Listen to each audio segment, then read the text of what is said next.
Seven sister দেবো আলাদা করে, এই ধরনের কি কি স্লোগান দিয়েছে, খুব খুব ভালো লেগেছে। আমি মনে করি সময় এসেছে ভারতকে দাঁত ভাঙা জবাব দেওয়ার জন্য।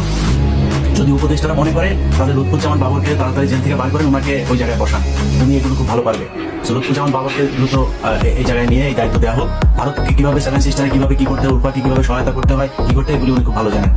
তো আমি মনে করি যে ভারতের সাথে এই ধরনের এই মানে আলগা পিড়িতি দেখা গেল, তাদের সাথে সরাসরি একসঙ্গে যেতে হবে। তারা যুদ্ধ করতে চায়।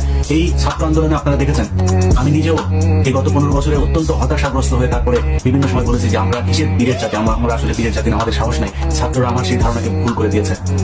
একজনকে গুলি করেছে, তার সামনে বন্দুক দিয়ে গুলি করছে, তারপরে বন্ধুকে নিয়ে তারপরে টেনে হেসে তারপরে সেখান থেকে নিয়ে বেরিয়ে এসেছে। পুলিশ ধরে নিয়ে যাচ্ছে, পুলিশের দিকে চোখ রাঙিয়ে তাকিয়ে আছে, ভয় পায় নাই, গুলি করছে, বুক এভাবে পেতে দিয়েছে পুলিশের বুলেটের সামনে।